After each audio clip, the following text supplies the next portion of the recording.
this is, I'm gonna be a little selfish here for a second. This is a really special day for me. Not only is it Sunday, it's one of my favorite days of the week, but this beautiful lady right behind me, she's a little bit in the dark, but she's playing the piano right there. Her and I are celebrating our 11-year wedding anniversary. And she has been the best thing that's ever happened to me. And I'm thankful and blessed to call her my wife. And that's me being selfish, so I just wanted to brag on her for a second. You know, it was such a special day with our community and so much love, and we just love being here with you all. And you know, Laura deals with a lot with me. I'm pretty hard to handle. I'm a pretty difficult person, and so I'm thankful for her grace and her patience. But one of the things that she really has taught me in our 11 years of being married is this practice called mindfulness. And does everybody know what that word means? So it's being mindful and being in the present. And this next song that we're about to sing is called Here Now. And it's a great reflection on the vastness and the greatness of God. But sitting in this moment and identifying, God, I know that you are here, you are now, and all I know is that I want you. And just being mindful of this moment, not thinking about where you're going to lunch after this, or breakfast, or what you have going on the rest of this week. But I'm gonna encourage you to listen to what these words are saying and being mindful and practicing that right now. Because the God of the universe is here, he is now, he is with you. Let's sing this song together. Thank you.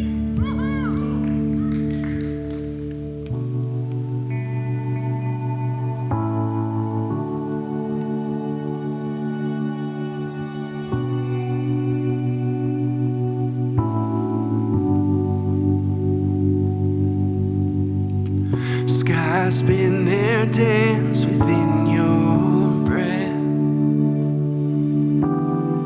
and time runs its race within your hands,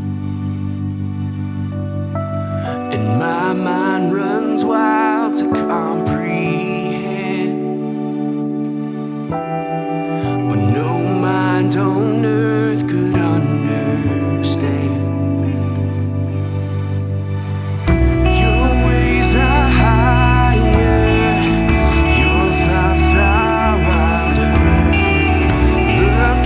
Like man.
Let your voice be all I hear now.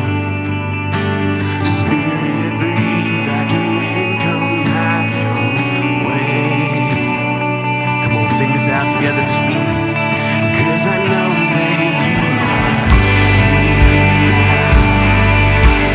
Heart and soul, God, I know that you are here now.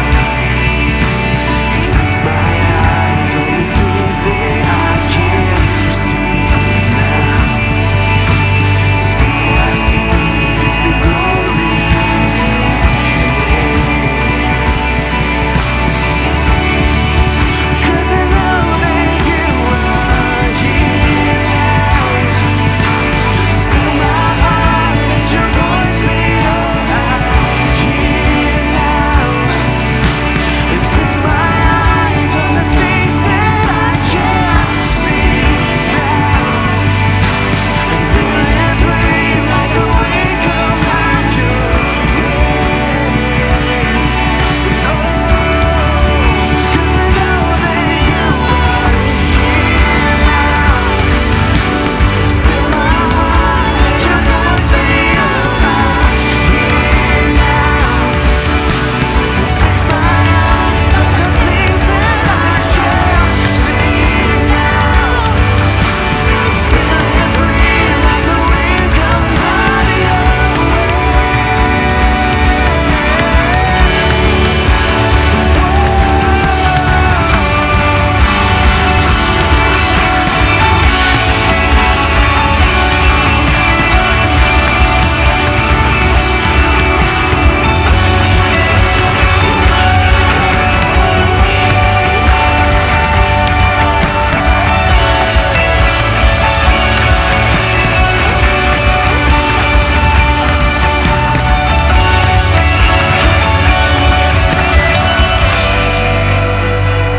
Let's give him praise one more time this morning, Sun Coast. Come on.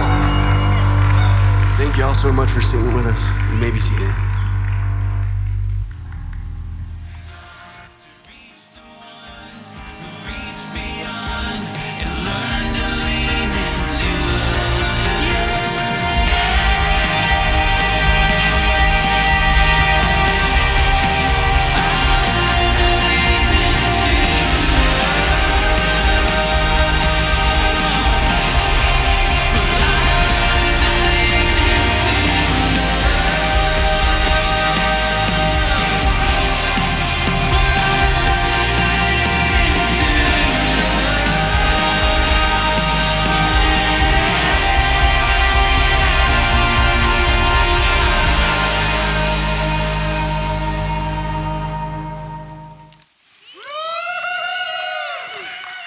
Good morning. It's good to see you today. I'm on the verge of my laryngitis annually, so I've been giving you all the cold shoulder today, pun intended. So people say, "Are you sick?" I go, "No, but I have some symptoms." What are the symptoms? I lost my voice, and I think it's the answer to prayer for most of you. So anyway. But anyways, Pastor Troy's in Dallas today and with his kids, and it's my joy to stand before you. I never know how much voice I'm going to have, but I have enough to make it through. So if I've given you the cold shoulder, forgive me. I'd love to hug everybody and talk to everybody, but it's probably not in your best interest. I did take a COVID test. Waste of time. So anyways, if I had been positive for COVID, then I would have had Susan do this. No, she's gone, or Nita, she's gone, or Troy, he's gone. Brett would have been an excellent candidate. So anyways, I'm glad it's my joy to be before you today. Today I want to talk to you about the important things, which is worship. This is the second in a series on worship. Listen to what it says in Isaiah. In the year that King Uzziah died, I saw the Lord, high and exalted, seated on a throne, and the train of his robe filled the temple. Above him were seraphim, each with 6 wings. With 2 wings they covered their faces, with 2 they covered their feet, and with 2 they were flying. And they were calling to one another, "Holy, holy, holy is the Lord Almighty. The whole earth is full of his glory." Oops, I'll get back to there again. At the sound of their voices, the doorposts and threshold shook, and the temple was filled with smoke. "Woe to me," I cried, "I am ruined, For I am a man of unclean lips, and I live among a people of unclean lips, and my eyes have seen the King, the Lord Almighty. Then one of the seraphim flew to me with a live coal in his hand, which he'd taken with tongs from the altar. With it he touched my mouth and said, see, this has touched your lips. Your guilt is taken away, and your sin atoned for. Then I heard the voice of the Lord saying, whom shall I send, and who will go for us? And I said, here am I, send me. Last week, we looked at the basis for worship. And it's really, what is the basis for worship? It's Christ within us. The Spirit of Christ has been around since creation and also symbolized in the person of Jesus. It's this whole concept of the Creator, the one who came and lived among us 2,000 years ago, Jesus, and also the Spirit that was in Acts chapter 2 that came to live in the life of every believer. But the basis for worship is when we begin to realize that God is in us. Worship most often results from an encounter with God. Worship most often follows a time of reflection. If you're singing and all of a sudden you're reminded of something, or all of a sudden you're just so grateful, and you begin to say there's something more, and that's when worship comes out. When we worship, we begin to see who has always been with us on our journey. True worship. One of the great revelations to me in my life is the day I realized that God is with me and has always been with me. I don't have to pray and ask God to come on the scene. He's already on the scene. And what a revelation there is. So the basis for worship is Christ within us. Last week we talked about the enemy of worship, the me mentality.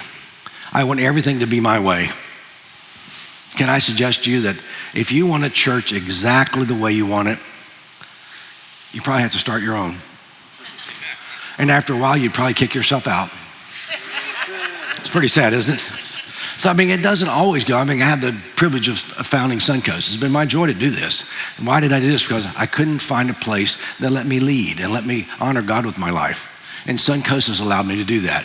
But would I change some things if it were all about me? If it's all about me, then I'd be doing things differently, but it isn't about me. It's about you. It's about our community.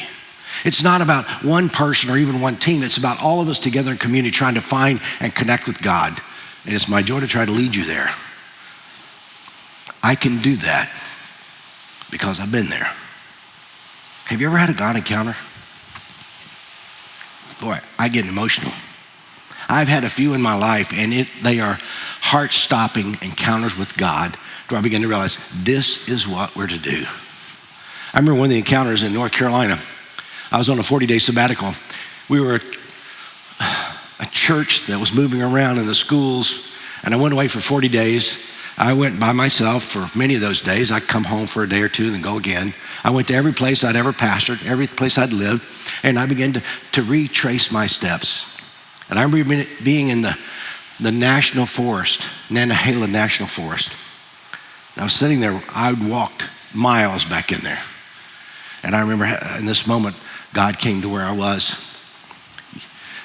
Then I looked later, I go, I took him with me. I didn't have to go that far, but I did. And all of a sudden, on a normal hike, on a normal journey in the middle of the forest, I had a God encounter. And I came back with this passion. It's time to make sure everything's of my house is in order. Make sure all my staff are the right people. And make sure that it's now is the time to buy land. I was passionate, it's time to buy land. And subsequently, right after that, we bought this acreage that we have here that we've enjoyed building a church on, and a lot of good things have happened. But it's about this God encounter that motivates us to be more. But today, we can deceive ourselves into thinking we're okay when our lives are falling apart. You know what we like to do? We like to blame our circumstances on others. Like who? For me, it's my mother. Mom, if you're watching this today, you are responsible for all the negative things in my life. And Becky, if you're watching this, you're responsible for all the good things in my life. Fair enough? But sometimes we blame our circumstances on our parents, which we shouldn't, or our partner, our health, or issues on anything that's not me. But such deception suppresses the one act that will release the power of grace. You know what that is? Today, if there's one word I don't give you, it's this word, confession. But we're not Catholic. You ever gone to a confessional? If anybody ever gone to a confessional Catholic church, just say, our number one group here is Catholic, and that's okay. That's wonderful. When I was in Kansas City from 1978 to 1981, I was a graduate student working on my Master's of Divinity. A Master's of Divinity degree is like a 93-hour master's. It's a mega master's. I was trying to complete this degree. I went full-time for 3.5 years. I was an honor student. What does that mean? I made good grades. I was professor's assistant, all those types of things, and I declared honors my last year. When you declare honors, what that means is you don't have to take the curriculum. You can choose whatever you want. And then you have this exam, and they said, we're going to let you do this. Honors is fine. You can do your whole curriculum, except you missed one church history class. I said, yeah, we really think that's important for you. And I said, yeah, I didn't want to take it because I didn't like that professor. His name was Paul Bassett. Paul Bassett, if you're watching this today, I didn't like it. I called him Bulldog Bassett. He was just a scruffy guy and ran around, but high academic, went to Duke University. And I remember they said, we're going to let you do what you want to do, but you have to take one independent study with Paul Bassett. I went, shoot. Or maybe something like that.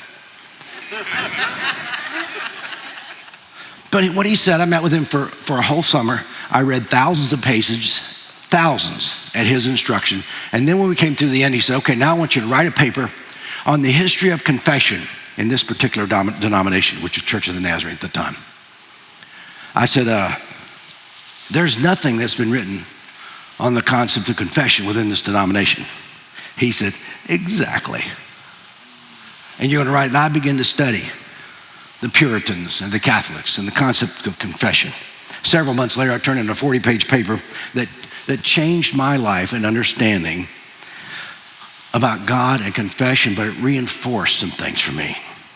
Part of my discovery, this is 40 years ago now, that confession, grace, and worship all go hand in hand. One leads to the other.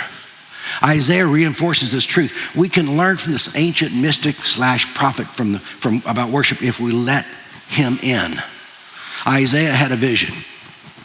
Now understand, he was in exile. You know what exile means? They were conquered. He was in the northern kingdom, and they were taken into exile. And he was a long way from home. And Israel had this concept that God lived in the land, that he also had his temple. He lived in the temple. But in exile in a foreign country, Isaiah came and he had this vision. And the vision was, I saw God in the year that King Uzziah died. I saw God in the temple. And the train of his robe filled the temple. I mean, his vision of an experience with God led to worship. To worship, we need to be in a place where we can experience a wow. So that's when I challenge you. When's the last time you had a wow? When's the last time all of a sudden you felt your heart go, man, this is wonderful? He was caught up in a vision in a foreign land, and he had this wow experience. Despite everything, wow. You've heard the expression, timing is everything. I believe there's some truth in that. Men advance in the world because they're at the right place at the right time. Careers are often determined by timing. There's never been a better time to live than now. We need to make the most of every opportunity. But this is particularly true in our spiritual lives. Isaiah had a vision at the right time, and what does it have to say about worship? Not every moment of every day is a wow experience. You got it this morning? Did you have a wow when you're brushing your teeth? No, I don't think so. I mean, you walk in here, it's kind of cold, you walk outside, and I did when I walked out this morning, I went, wow. But it wasn't necessarily a positive wow. So Isaiah did not experience worship in a great religious service, but he had a vision where he experienced God and he began to worship. So here's some basic questions I asked myself. Larry, do you want to worship today? The answer is yes. It begins individually with me saying yes. It begins personally. But it also begins when we begin to open our eyes to the reality that God is here and we can sense him. I can experience him, and it contains a wow. We should not wait for someone else to worship, even though it is contagious. It's time for us to open our hearts to the presence of God that is already within us, but just see him. which leads to the first thought. 3 things today. The first one is this. The healing of society and our community begins with someone experiencing a wow. You've heard us talk about the number one value at Suncoast. Our number one value is we are a hospital, not a courtroom. This value has changed the way we approach our ministries. When we're a hospital, the way we dress is not an issue. I had to go to court one day with someone from Suncoast, now in prison, but that's another story. And they had a dress code. I thought, this is amazing. You have to wear no jeans, no t-shirts, no shorts. A collared shirt is required if you're going to go to court. That is the courtroom attire. Church attire used to be courtroom attire. In court, what you wear is an issue. It's not at Suncoast. We do appreciate you wearing clothes. I have a friend who was a hospital CEO, and this is what he says about clothing. He said, I have to wear a suit every day of my life. I will not go to church wearing a suit or socks. I don't get the socks thing, but whatever. And then for those who wear a suit every day, they don't want to wear a suit on the weekend. And for those who don't wear a suit every day, they don't have a suit to wear on the weekend. In the emergency room, when you go in there, they don't say, oh, your attire is important. We got to make sure you're wearing a collared shirt. What's important is that you're receiving care. In this passage, Isaiah recognized his own issue first. I love this. He says, I am a man of unclean lips. What does that mean? What he's saying is, I'm not worthy. All of a sudden, something happens, and I begin to realize the massiveness of this reminds me of how small I am. In my personal journey, I've felt that. I'm not worthy to see God. I'm not worthy to approach him. I have issues, is what he was saying. I'm not ceremonially clean. I'm not religiously clean. I'm not ready to be in the presence of God. There's a lot of excuses there, wasn't there? But notice how he didn't get sidetracked. He could have been caught up in the spectacular. He could have been caught up in the experience and missed the worship. Can you imagine going to the hospital and you go in the emergency room and you say, everything is fine. I'm great. I just came in here because it's clean. I just came here because this is an impressive building and the doctors are so nice and so talented. I just wanted to come here. At some point, we have to say why we're there. Well, at some point, there's a confession. I am here because I have a kidney stone, or I broke my arm, or I cut my finger, or whatever. At some point, we either get honest and get better, or we don't. At some point, when we get better, when we're healthy, many of us begin to volunteer and help others because we realize we were there where they were, now we want to help them get through it. Isaiah could have been caught up in the spectacular. He should have, and I think he saw the contrast between God and himself. He saw his own need, his own uncleanness, his failures. It'd be very easy to get sidetracked.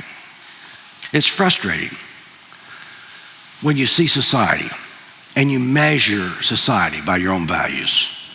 I mean, I love to say we save whales, manatees, bald eagles, alligators, yet we so easy to discard our children and elderly. And at my age, that last part is very important. What's the answer? The answer is not just individually, but communally or in society. A God encounter can change the trajectory of who we are. And what happens when we have that encounter? A renewal of worship follows. Where does it begin? I want to worship today. How do I do that?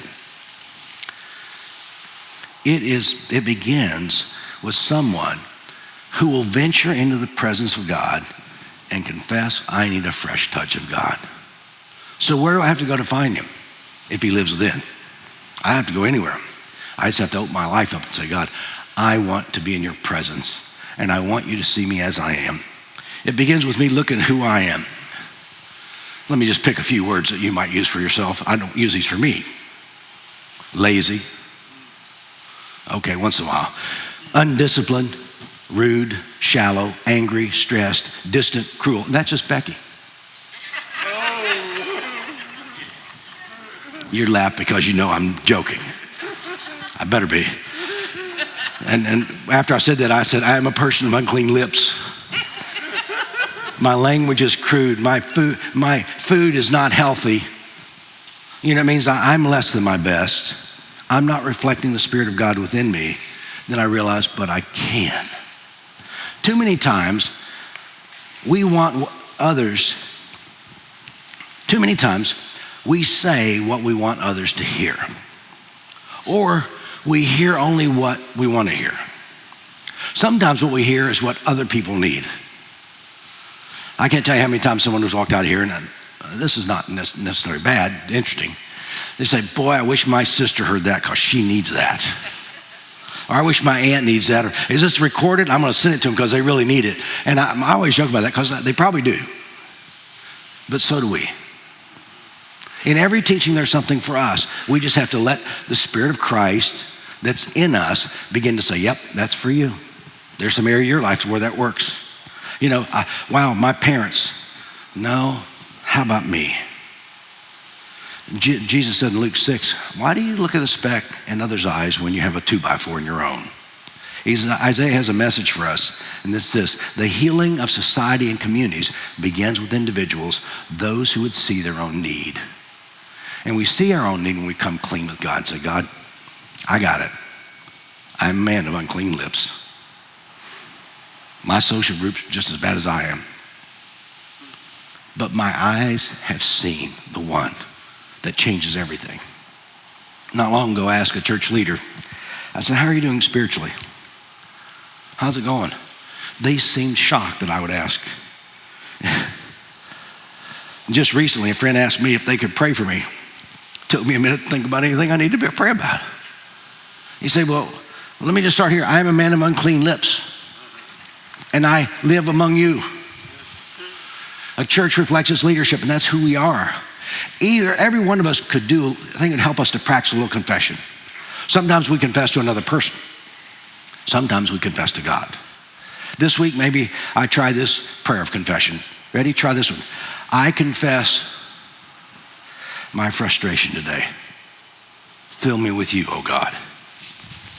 Maybe we can confess our needs and expect his presence to change us. If we continually say, God, I need you and I want you, he will not disappoint. Which leads to the second thought today. It's this. Isaiah's confession came as a result of his sense of the sacred. He said, my eyes have seen the King, the Lord Almighty. So let me ask you a question. What is sacred? What is it? Is it this building? It used to be the church was sacred. Is it the pastor? Used to be, not this one. Is it the elders? Used to be. Is God sacred? Used to be.